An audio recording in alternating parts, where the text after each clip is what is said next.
नमस्कार। सोचिए जरा, रातों रात विदेश से आने वाले कई जरूरी सामानों की कीमत अचानक दोगुनी से भी ज्यादा हो जाए। ठीक यही किया है मेक्सिको ने।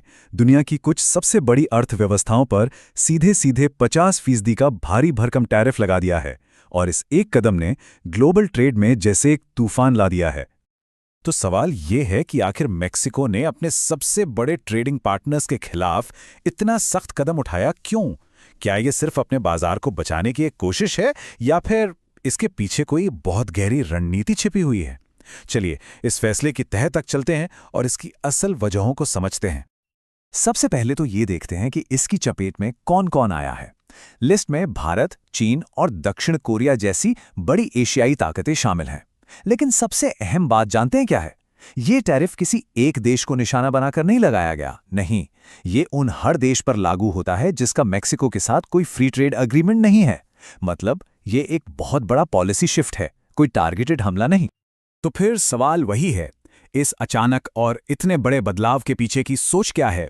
आइए मेक्सिको के इस बड़े आर्थिक फैसले के पीछे की जो असली वजह हैं, उनकी गहराई में उतरते हैं। देखिए, मेक्सिको की ये पूरी रणनीति 3 मेन पिलर्स पर टिकी है। पहला है इकोनॉमिक प्रोटेक्शनिज्म, मतलब अपनी घरेलू इंडस्ट्री को बाहरी मुकाबले से बचाना। दूसरा रेवेन्यू जनरेशन, यानी सरकारी खजाना भरना। और तीसरा एक बहुत ही दिलचस्प जियोपॉलिटिकल दाव। चलिए एक एक करके इन्हें समझते हैं।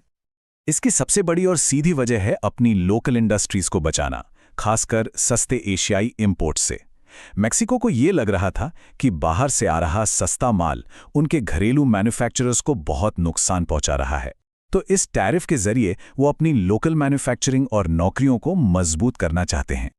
लेकिन कहानी सिर्फ इकोनॉमी की नहीं है, इसका जियोपॉलिटिकल एंगल शायद और भी ज्यादा दिलचस्प है। एक बहुत बड़ा कारण है अमेरिका के साथ अपने संबंधों को और मजबूत करना। खुद एक प्रोटेक्शनिस्ट यानी संरक्षणवादी रुख अपनाकर मेक्सिको अपने पड़ोसी देश को यह सिग्नल दे रहा है कि दोनों एक ही दिशा में सोच रहे हैं, खासकर तब जब दोनों के बीच ट्रेड एग्रीमेंट्स को लेकर अहम बातचीत चल रही है। अच्छा, मेक्सिको की वजहें तो हमने समझ ली, पर अब आते हैं इसके नतीजों पर। और इसके लिए हम सबसे ज्यादा प्रभावित देशों में से एक यानी भारत पर पड़ने वाले असर को देखते हैं। इस टैरिफ की सबसे भारी चोट अगर किसी पे पड़ने वाली है तो वो है भारत का ऑटोमोबाइल सेक्टर। ये इंडस्ट्री इस नए नियम के असर का ग्राउंड जीरो बन गई है।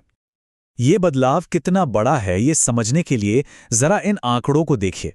पहले भारतीय कारों पर 20% टैरिफ लगता था, अब वो उछलकर सीधे 50% हो गया है।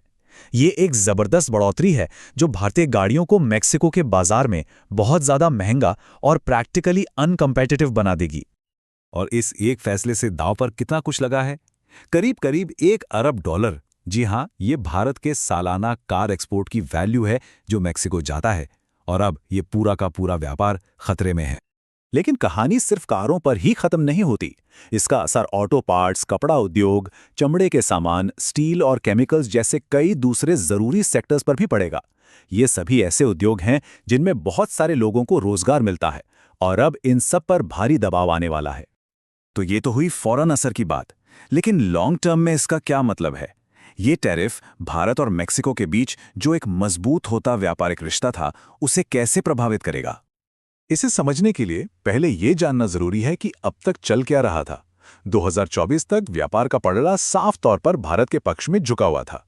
भारत ने मेक्सिको को $8.9 अरब का सामान एक्सपोर्ट किया, जबकि वहां से सिर्फ $2.8 अरब का सामान इंपोर्ट किया।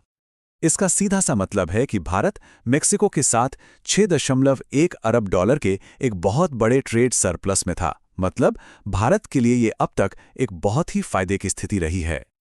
और अब यही फायदे वाली स्थिति, यही बड़ा ट्रेड सरप्लस पूरी तरह से खतरे में पड़ गया है। ये नया टैरिफ इस पूरे व्यापारिक संतुलन को बिगाड़ने की ताकत रखता है। तो इस ग्लोबल शतरंज की बिसात पर अब अगला कदम क्या होगा? भारत के पास क्या विकल्प हैं, और ये पूरा मामला दुनिया भर में जो ट्रेंड चल रहा है उसमें कैसे फिट होता है? देखिए, भारत के पास खेलने के लिए कई पत्ते हैं। वो डिप्लोमेटिक लेवल पर बातचीत करके छूट की मांग कर सकता है। इस मामले को वर्ल्ड ट्रेड ऑर्गेनाइजेशन यानी WTO में चुनौती दे सकता है। मेक्सिको के साथ एक लिमिटेड ट्रेड एग्रीमेंट की बातचीत को तेजी दे सकता है, या फिर जो एक्सपोर्टर्स प्रभावित हुए हैं उन्हें राहत पैकेज दे सकता है। और देखिए, ये समझना बहुत ज़रूरी है कि मेक्सिको का ये कदम कोई अकेली घटना नहीं है। दुनिया भर के एनालिस्ट्स इस बात पर सहमत हैं कि यह प्रोटेक्शनिज्म यानी संरक्षणवाद की तरफ बढ़ते हुए एक ग्लोबल झुकाव का साफ संकेत है। हम देख रहे हैं कि कैसे दुनिया की अर्थव्यवस्था ज़्यादा बंटी हुई और अपने आप पर फोकस करती जा रही है। और यहीं पर आकर हम एक बहुत बड़े और परेशान करने वाले सवाल के सामने खड़े हो जाते हैं। जब दुनिया की बड़ी बड़ी अर्थव्यवस्थाएं एक दूसरे के खिलाफ टैरिफ की नई दीवारें खड़ी कर रही हैं, तो क्या हम उस ग्लोबलाइज दुनिया का अंत देख रहे हैं जिसे हम अब तक जानते आए हैं?